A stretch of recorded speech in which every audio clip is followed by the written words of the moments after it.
Okay, hello everyone. My name is James Mullenberg. I already kind of did a pseudo presentation, but now I've kind of made it look a little bit nicer, and it'll mostly be the same. I've added a few more slides to get things going a little bit, to have more direction. So I'll be writing about the idea of goodness, sort of an action versus a non-action in the sense of, Nishida's idea requires action and Dogen's idea requires non-action. Both methods can lead to the good. Obviously, Nishida talks about the good explicitly, but, Dogen doesn't talk about the good explicitly, but we can infer by what he was, what he would say about the good. In other words, it's kind of like an expression of Buddha nature. You do things through Buddha, Zazen. Sitting is the good. It doesn't require anything else, but for Nishida, through pure experience, it requires a kind of kindling. And that's really what I'll be talking about.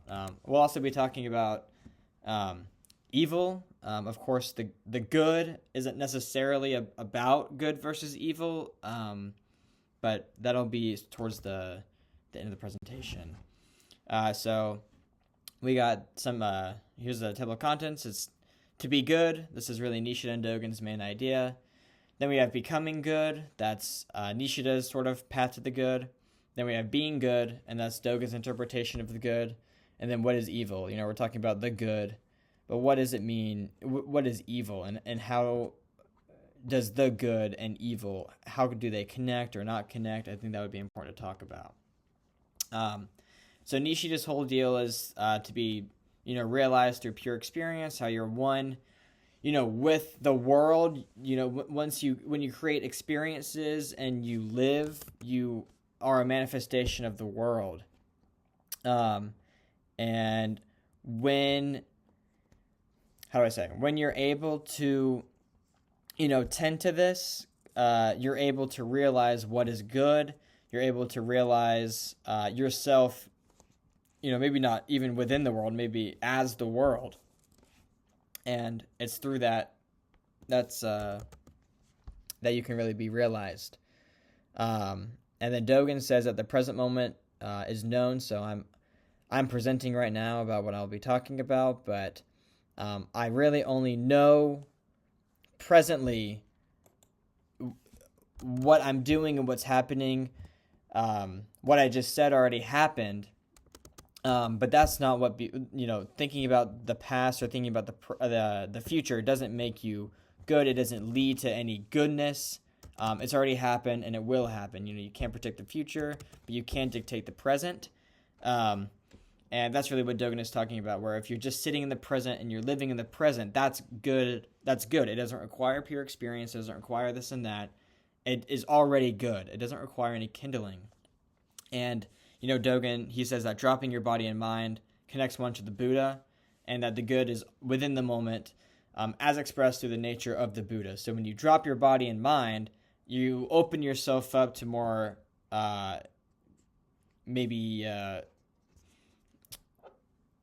experiences that could lead to, the realization of your nature as a reflection of the Buddha. And so Nishida claims that to cultivate goodness, that you have to cultivate goodness and to be true. This is through pure experience, sort of when you, before there's any human cognition or thought, you are able to look at something for how it is. You look at the stars, and before you think it's like a beautiful star and it's huge and it's so far away, you just look at it for how it is. And maybe if you just look at a blade of grass or a leaf or a table or something, you're just looking at something for how it is. You're not putting any thought. You're like, oh, that's a big table, or I don't like that table. You're not putting any human thought into it. First, you have to, in that very brief moment of time, you have to realize that you're looking at something that which already is.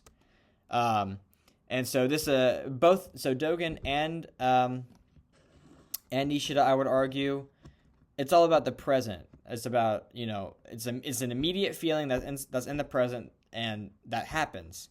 But for Dogen, it's a representation of the Buddha nature, and for Nishida, it's sort of a reflection of the self as the world.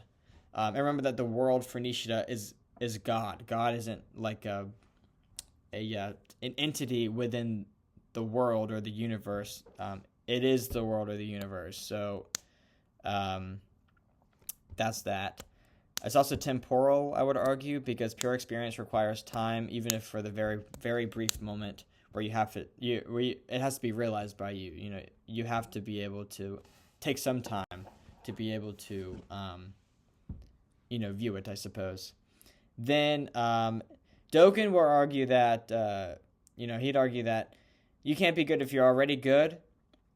This is a representation of an extension of Buddha nature, and everything that you do is an extension of Buddha nature, and thus it has to be good. If it's an extension of Buddha nature, it has to be good. And so I mentioned this earlier, but Zazen is the way, of realizing this nature. Sitting is the good. It's representation. I think it's a representative of non-action, for it allows one to simply sit and realize their place within the world. It doesn't require anything. Me talking, it's an expression of Buddha nature, so therefore it must be good. I don't have to realize or experience something ontological for it to be good. And so, I also say that's not bound by time because the Buddha is infinite, which is in contrast to Nishida. So then I want to talk about the topic of evil. I mentioned that the good is not necessarily about good and evil.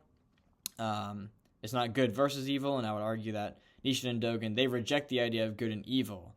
And Dogen, I quote, it's on page 29 of our little book. It says, Zazen is not thinking of good, it's not thinking of bad. It's just living in the moment. It doesn't have to be good, it doesn't have to be bad, but it is the good. Obviously, because the good is not necessarily good and evil, remember. It's to be true and to be realized. And when you realize all of this, then you're good. But Nishida, it's not about the good. It's about the good. It's not about the evil. He would talk about the evil. If there's a good, well, is there an evil? And no, there's no such thing as the evil for Nishida. It's just the good. And for Dogen, the good is not the opposite of evil. It's the psychological realization of the Dharma. That's like a behavioral kind of path to the good. But for Nishida, the good is realization of one's place as an expression of the universe, of God, of, the world as the world. That's like a ontological, metaphysical sort of way of being that supposedly everyone has, but it must be realized. Okay, so that's really all I got. Thanks for listening. I argue that Nishida's idea stems from growth and personal improvement, and goodness requires constant action and kindling. But Dogen's idea stems from inherent existence, and that sitting is already good. Doesn't have to be kindled. It's already good. If something is already good, why would you have to try for it to be good? And so I argue that the good is realized through both of these paths. Earlier I said that, the good requires both, which may or may not be true, but I was sort of thinking over the break, and I just kind of wanted to pivot a little bit. And while I think it would be interesting to talk about how both of these paths are a requirement to be good, and that Nishida and Dogen's methods could be the same, I would argue that their methods are actually starkly different. And so I've changed my whole idea to the good can be realized through both of these paths and not a combination of them. Although I suppose a combination could work. I guess what I mean is both of them at the same time, kind of like a parallel, parallel lines. You have to walk both of the lines at the same time, but I would say that you don't have to. And then I'm more excited. I'll probably go into some scholarly, articles and look, but for more citations, just to see what other people have to say. But yeah, okay, so that's all I got. So, all right, that's all. Bye-bye.